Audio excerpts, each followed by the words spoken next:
Nesse fim de semana, um supermercado no Rio de Janeiro foi saqueado pelas pessoas.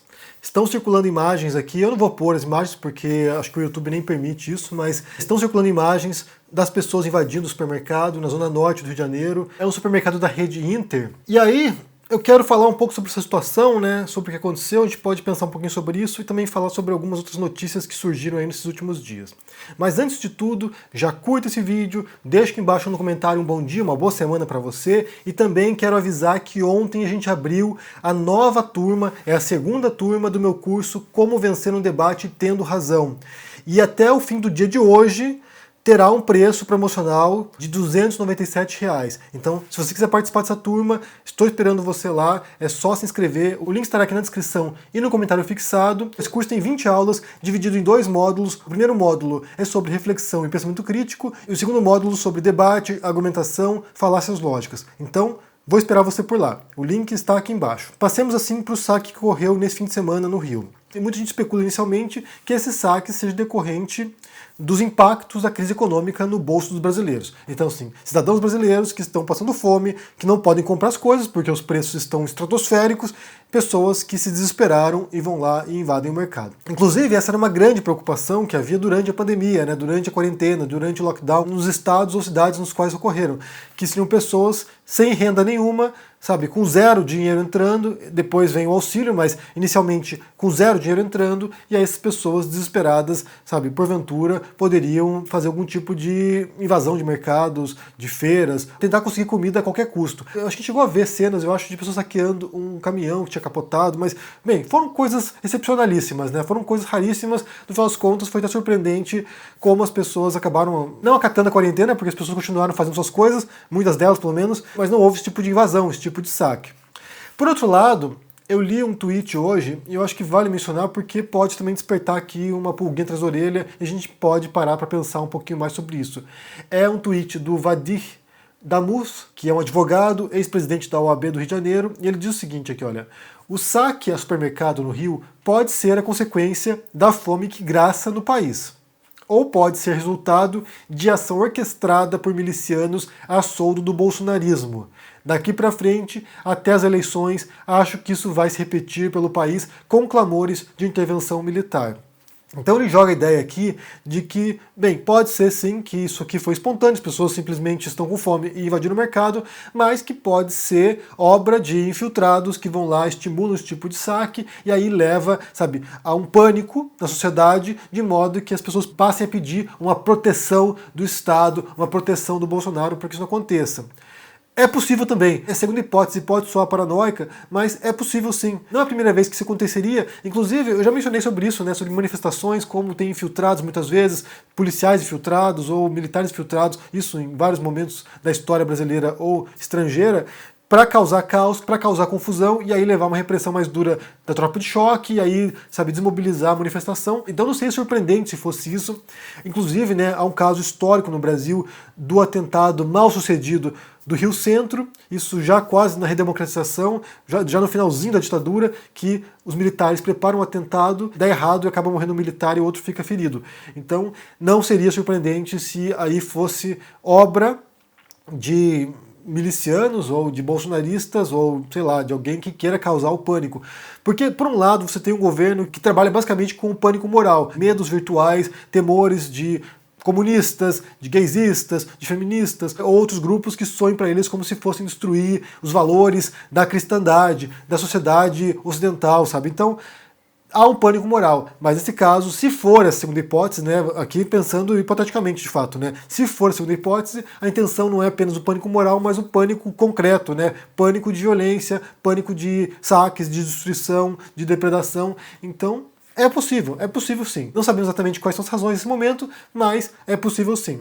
E daí falando sobre o Rio Centro, né, como mencionei, a semana morreu o Newton Cruz, general que era responsável pelo órgão que arquitetou o Rio Centro, né? General linha dura, inclusive tem cenas lá dele batendo boca com jornalistas, mandando prender jornalistas. Então, assim, era uma figura típica daquele período militar no Brasil. E também saiu aqui uma notícia que vale mencionar porque é bem interessante, de áudios, mais de 10 mil horas de gravações feitas durante o regime militar entre 75 e 85, que reconhecem, ou que demonstram, ou que provam, ou que apresentam evidências de que os militares sabiam sim que tinha tortura, obviamente, né, porque eles praticavam tortura, sabiam que tinha tortura, e que isso chegou inclusive em instâncias superiores da cúpula militar, inclusive na justiça militar, e alguns militares criticando ou questionando ou, sabe, dizendo assim, pô, gente, não torture os outros, não torture os outros porque não é legal. Eu vou ler aqui para vocês um trechinho aqui de um dos áudios. Eu vou pôr para vocês a reportagem, porque tem os áudios na reportagem, mas eu quero ler um trechinho aqui que foi selecionado pela Folha, que é da fala do almirante Júlio de Sá-Birrenbach. É o áudio de uma sessão do Superior Tribunal Militar do dia 19 de outubro de 76. Então diz aqui o almirante. Quando vem à baila um caso de servícias, maus tratos, né, que nesse caso a tortura, este se constitui em um verdadeiro prato para os inimigos do regime e para a oposição do governo. Imediatamente, as agências telegráficas e os correspondentes dos jornais estrangeiros, com a liberdade que aqui lhes é assegurada, disseminam notícia. E a imprensa internacional, em poucas horas, publica os atos de crueldade e desumanidade que se passam no Brasil, generalizando e dando a entender que constituímos uma nação de selvagens. E daí o almirante prossegue. Essa não é a realidade. E o brasileiro, de um modo geral, não admite a violência. Mais adiante, o que não podemos admitir é que o homem, depois de preso, tenha sua dignidade física atingida por indivíduos covardes, na maioria das vezes, de pior caráter do que o encarcerado. Senhores ministros, já é tempo de acabarmos de uma vez por todas com os métodos adotados por certos setores policiais de fabricarem indiciados, extraindo-lhes depoimentos perversamente pelos meios mais torpes, fazendo com que eles declarem delitos que nunca cometeram, obrigando-os a assinar declarações que nunca prestaram. E tudo isso é realizado por policiais sádicos, a fim de manterem elevadas as suas estatísticas de eficiência no esclarecimento de crimes. Tem outros relatos aqui, tem outros trechos aqui mostrando como de fato isso chegou várias vezes às cúpulas militares, e eles sabiam o que acontecia, eles sabiam que havia tortura, então assim, não era exatamente um segredo internamente no exército ali, não era, sabe, nada surpreendente. É claro que a gente não pode acessar aqui as intenções, né, o que realmente pensava esse almirante. A gente não tem como saber se ele realmente condenava a tortura, condenava essas práticas, achava que isso era abominável, ou se era só uma fala para inglês ver. Ou seja, nós sabemos, condenamos, mas fazer o quê, né? Tipo, vai acontecer, então assim, tentemos não ser tão brutais assim. É difícil saber de fato o que se passa na cabeça desse almirante. Mas uma coisa que a gente sabe, e esse é um ponto interessante que muita gente não conhece, e vale mencionar também que, proporcionalmente, os militares foram a categoria mais perseguida pelo regime militar. É surpreendente pensar nisso, né? Porque assim, a gente tende a pensar nos militares como se fosse algo, sabe, um bloco monolítico, como se todo mundo pensasse igual, todo mundo praticasse coisas iguais, todo mundo fosse a favor da tortura na época da ditadura, por exemplo, todo mundo fosse pró-ditadura, inclusive. E, na verdade, houve uma grande resistência, ou uma resistência substancial de militares após o golpe de 64.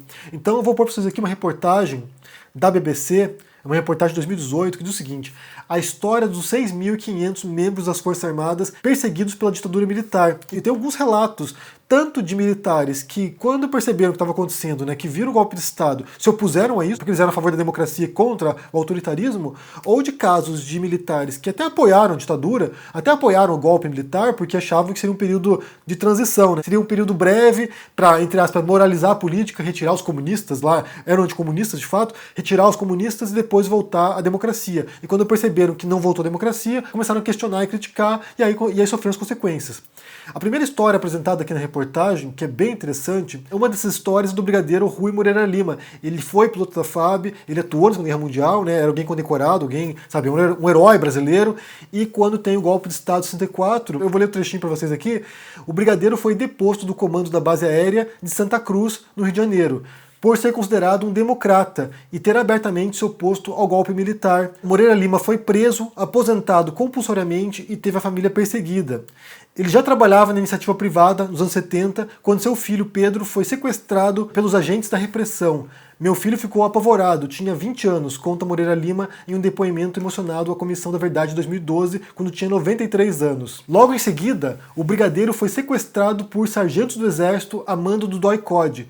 Ficou 3 dias preso e foi submetido à privação de sono. Passei 3 dias nessa masmorra lá. Para fazer as necessidades, os soldados ficavam me olhando, apontando a metralhadora, contou. E daí prossegue a reportagem aqui, o caso de Moreira Lima não foi o único. Em mais de 2 décadas de ditadura no Brasil, o regime perseguiu, prendeu ou torturou 6.591 militares. Então, assim, por mais que você tivesse uma maioria, inclusive, né, uma vasta maioria de militares que possivelmente concordaram com o regime militar, que apoiaram o regime, que aplaudiram o regime, que alguns participaram de atos de tortura e práticas brutais contra suspeitos de insurgência, por exemplo, você tinha ali uma possível minoria ou um grupo, sabe, considerável de militares que se opuseram e pagaram as consequências disso também. Foram perseguidos, foram aposentados, foram torturados, alguns foram mortos. Então é interessante porque aqui a gente retorna a um convite feito no livro do Timothy Snyder, que se chama Sobre a Tirania. E nesse texto, o Timothy Snyder ele faz um convite para quem tem armas, né? Para oficiais de segurança, agentes de segurança. Então, assim, policiais, militares, Guarda Nacional, as pessoas que atuam na segurança de um país. E o Timothy Snyder faz um convite, fala o seguinte, olha, você que é alguém, um profissional armado, né, do Estado, você tem a obrigação de resguardar as instituições. O seu papel é esse. O seu papel constitucional, o seu papel democrático é esse. Porque o Timothy Snyder escrevia no contexto do Trump. E havia um receio de que o Trump também cooptasse as Forças Armadas para tentar dar um golpe de Estado em algum momento. Ele tentou fazer isso, né? Ele tentou cooptar as Forças Armadas e nos Estados Unidos o que você viu foi justamente o afastamento. Os generais simplesmente se afastaram e falaram assim, não concordo com isso. Eu não faço parte desse projeto. Fizeram isso. Pensando ali que o presidente dos Estados Unidos é o chefe das Forças Armadas, inclusive, né? É o comandante maior das Forças Armadas. Então, generais se afastaram e disseram, não, eu não concordo com isso. Minha função aqui é de preservar a democracia. E esse é o convite que o Snyder faz, é de que policiais, militares, agentes de segurança no geral, que essas pessoas compreendessem o seu papel na democracia e atuassem nesse sentido. Não de ruptura, não de cooperar com o governo golpista, não de cooperar com alguém que tem um discurso de apologia ao regime sombrio da história brasileira, da ditadura. Não, é de você compreender que o seu papel institucional, seu papel profissional, inclusive, é de defesa da nação, é de defesa dos valores democráticos do país. E alguns militares fizeram isso, né, em 64 e pagaram o preço disso. Então, só reforçando aqui, que não era novidade para ninguém que havia tortura nos anos 60 no Brasil, 70 no Brasil, então assim, não era novidade, os militares sabiam disso, possivelmente corriam as histórias pelos corredores dos quartéis, então assim, não era uma coisa que ninguém soubesse, e quem tente negar isso, quem tente dizer que só criminosos pagaram, isso não é verdade. Muita gente inocente pagou, muita gente que não pertencia a grupos armados pagou, muita gente que era só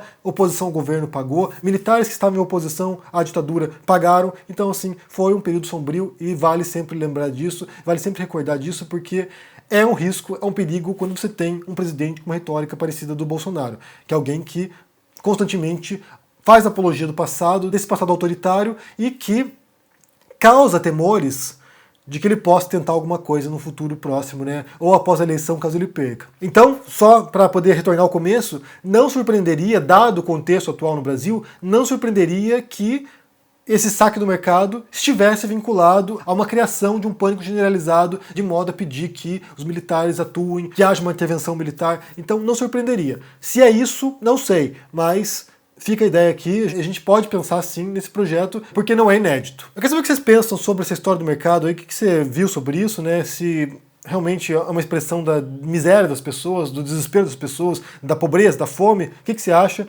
Deixa aqui embaixo no comentário. E também me diga se vocês viram sobre essa história aí dos áudios, né? 10 mil horas de gravações durante o regime militar, revelando a extensão do estrago, revelando a extensão da tortura nos quartéis brasileiros, né? Me diga o que vocês pensam aí embaixo, deixa o joinha, se inscreva aqui no canal, se torne um membro ou apoiador para dar uma força e se cuide por aí. Um abração e até mais. Tchau! Participar de um debate é uma excelente oportunidade para a gente poder refinar o nosso pensamento e poder nos aproximar também da verdade. Mas o problema é que muita gente entra no debate tendo convicção de que tem razão e, com unhas e dentes, defende sua posição, muitas vezes se munindo de táticas desonestas para vencer um debate, desse modo contaminando essa troca intelectual. O fato é que não existe um debate legítimo quando o foco é apenas a disputa. Se você quiser aprender mais sobre como debater com ética e responsabilidade, e de maneira mais racional, eu te convido a se inscrever aqui no meu curso Como Vencer um Debate Tendo Razão. Basta clicar aqui no botão.